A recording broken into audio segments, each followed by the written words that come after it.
देवता के लिए की गई पशु बलि भी पुण्यों को नष्ट कर देती है।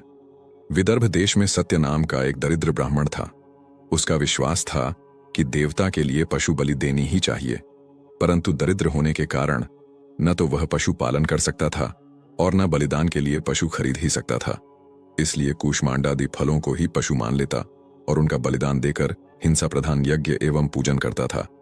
एक तो वह ब्राह्मण स्वयं सदाचारी, तपस्वी, त्यागी और धर्मात्मा था, और दूसरे उसकी पत्नी सुशीला पतिव्रता तथा तपस्विनी थी।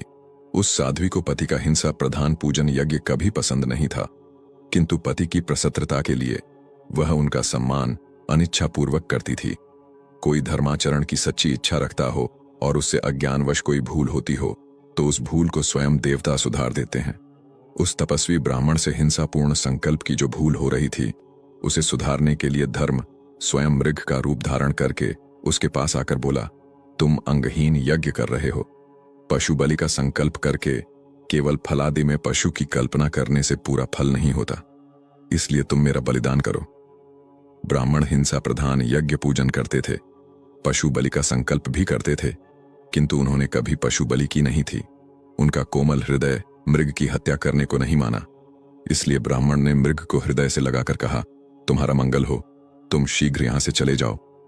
धर्म, जो मृग बनकर आया था, ब्राह्मण से बोला, आप मेरा वध कीजिए। यज्ञ में मारे जाने से मेरी सद्गति होगी और पशु बलि करके आप भी स्वर्ग प्राप्त करेंगे। आप इस समय स्वर्ग की अप्सराओं तथा गंधर्वों के विचित्र विमानों को देख सकते हैं। ब्राह्मण यह भूल गया कि मृग ने छल से वही तर्क दिया है जो बलिदान के पक्षपाती दिया करते हैं। स्वर्गीय विमानों तथा अप्सराओं को देखकर उसके मन में स्वर्ग प्राप्ति की कामना तीव्र हो गई। उन्हें मृग का बलिदान कर देने का विचार किया।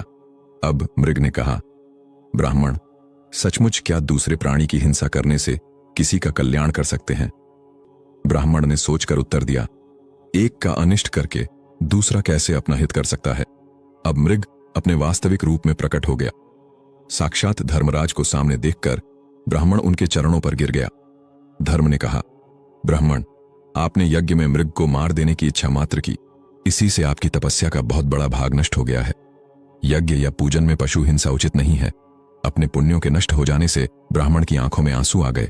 उसे अपनी गलती पर पश्चाताप हुआ और उसने उसी समय से यज्ञ पूजन में पशु बलि का संकल्प भी त्याग दिया। दोस्तों, जिस पर भगवान की कृपा हो या जिसे भावनाओं अपना ले, उससे कभी कोई गलत कार्य नहीं हो सकता, और यदि किसी कारणवश हो भी जाए तो उसका बुरा होने से पहले ही उसे रोक देते हैं। ठीक उसी प्रकार जैसे धर्मराज ने रूप बदलकर ब्राह्मण को सही दिशा दिखाई,